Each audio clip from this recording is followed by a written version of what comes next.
Major issues under Andrew Jackson. During Andrew Jackson's presidency, he had to face a lot of big issues. One major event during Jackson's term was the Webster-Hayne debate of 1829 and 1830. This was held to debate Western expansion. There were differing opinions on Western expansion, and Andrew Jackson was very much in favor of Western expansion. However, the senators of the Northeast were opposed to Western migration, mainly because they felt it would weaken manufacturing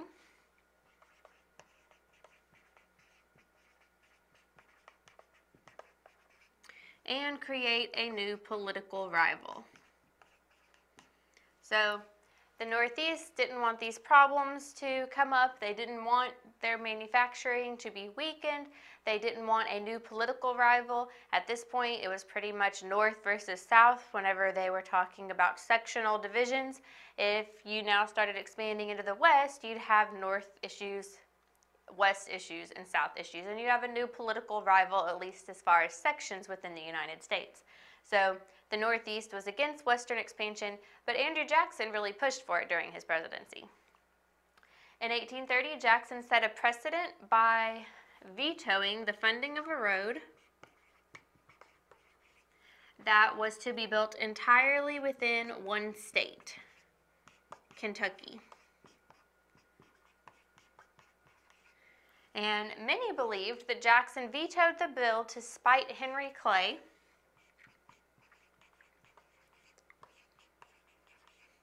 but the move had some positive political consequences as well. So Jackson vetoed this bill to fund the road that was going to be built entirely within Kentucky. And this was because if the federal government is funding something, it should be helping all the states, or at least more than one specific state. Since this road was only going to be within Kentucky, it wasn't going to be an interstate route that would be connecting one state to another, Jackson didn't think that they should pay for this road, so he vetoed funding for it. Many believed he vetoed the bill to spite Henry Clay. In the election of 1824, Jackson and John Quincy Adams had a very close race. Jackson had more electoral votes originally, but he didn't have the majority.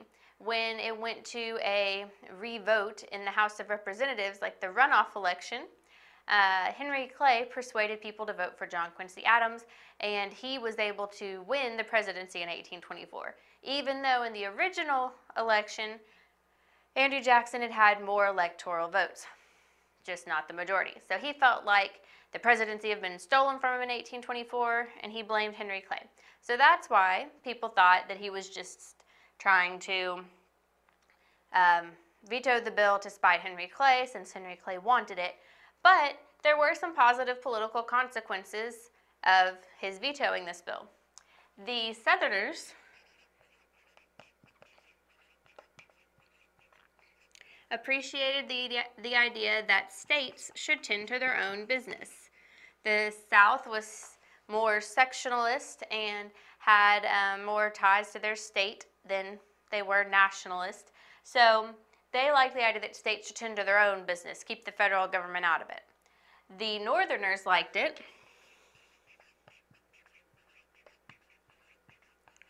because the road would have given people easier access to the West. So even though Jackson did push for westward expansion, he didn't think it was right to fund this road that was entirely within one state, even though it would have given people easier access to the West. So he didn't just do anything he could, he still tried to be fair about getting Western expansion accomplished. So in vetoing this bill, he made Southerners happy and Northerners happy. Jackson's attempts at relocating Native Americans were less successful. This is one of the big negatives that people often look back on about Andrew Jackson's presidency. The passage of the Indian Resettlement Act of 1830 was the first attempt by the national government to force migration.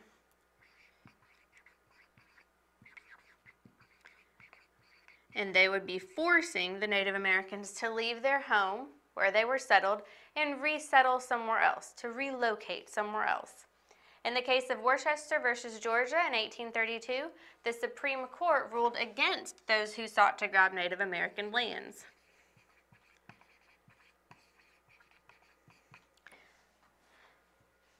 John Marshall asserted that the Cherokee Nation was sovereign. So it was a nation within itself, just within U.S. borders. So it was a ward of the United States. So it was its own nation, separate from the United States, but it was a ward of the United States. The United States was supposed to take care of it and handle its affairs politically for the most part.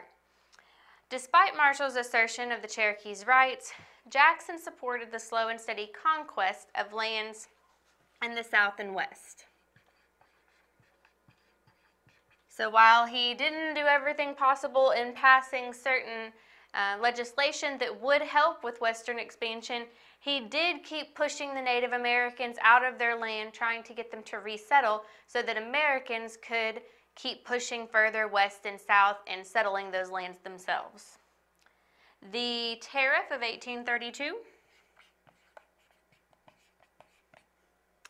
a milder version of the Tariff of 1828, was offered by Jackson to appease the South and John C. Calhoun, who was one of its major opposers. Instead, Southern politicians said that this was not enough. And Calhoun resigned from Congress in order to organize the opposition to all tariffs. So he felt so strongly about it that whenever the Tariff of 1832 was offered, it was not enough for him, and he resigned and went about organizing opposition to all tariffs. Now, the Tariff of 1828 had placed a tax on goods coming into the United States from foreign markets, and this tax was up to 45%, which is a crazy amount for tax for foreign products coming in. This was to help protect northern goods. Northern markets weren't able to make their goods and sell them for cheaper than foreign goods coming in, so people were buying more foreign goods because they were cheaper. This way, the foreign goods would have to raise their prices to accommodate that 45% or less tax. The tax was going to be up to 45%. Some items were different. Each item had a set tax rate on it. But this tariff was in place just for goods being imported into the United States. So the northern markets could keep their prices the same and still be less than foreign markets now because the foreign markets had to raise their prices to accommodate these taxes. So it helped the North, but there were still lower class people in the North that didn't like this tax because they still had to pay more for goods, and people in the South really didn't like this because they had to pay more for goods than they had previously been paying, and Britain was one of their primary cotton exporters. They sold a lot of their cotton to Britain. Since Britain wasn't making as much money selling goods to America, now Britain wasn't able to buy as much cotton or to pay as much for it. So the South was getting hit twice for this. So a lot of people didn't like the Tariff of 1828.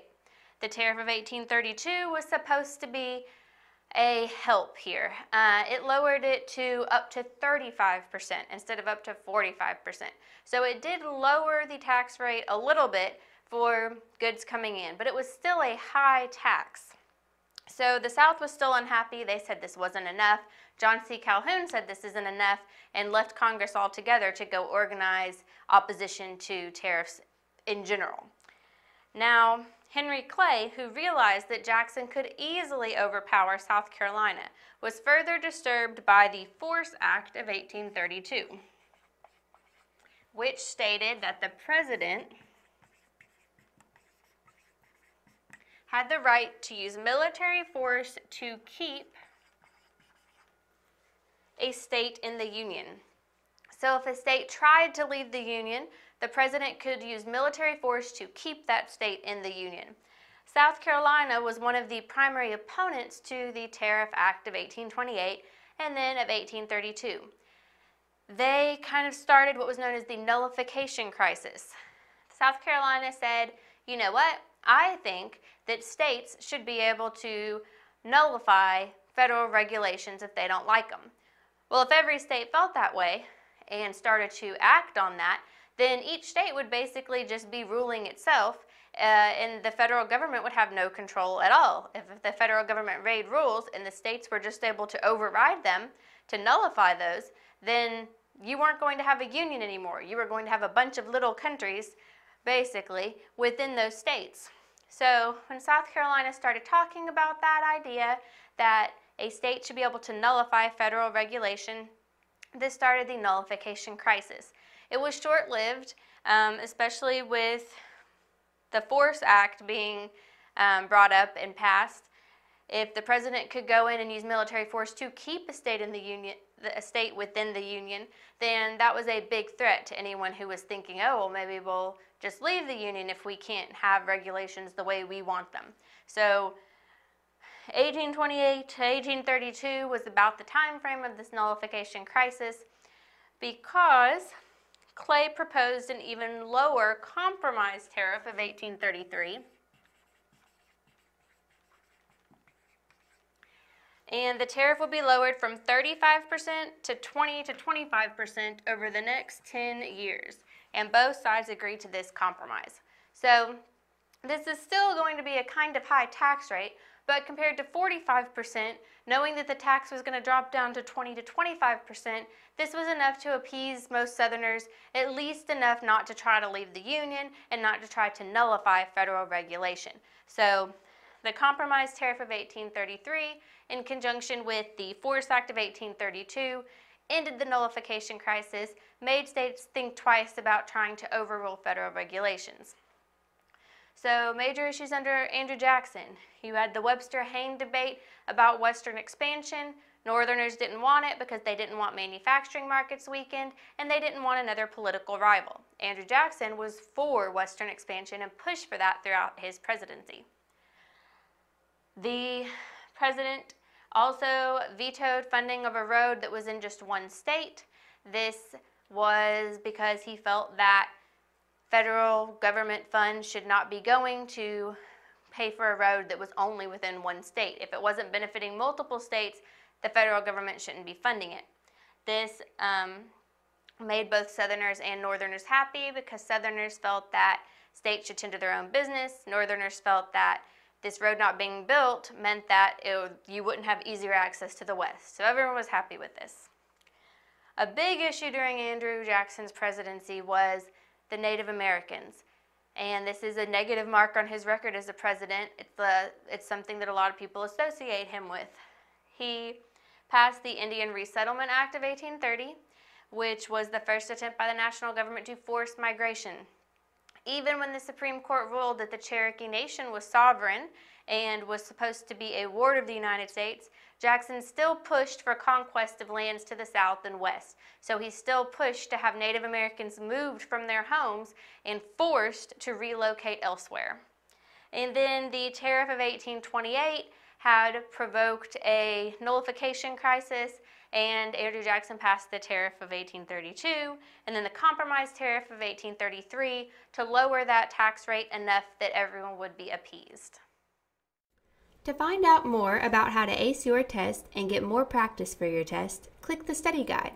Learn why Mometrics is the best and smartest decision you could make for your test prep choice.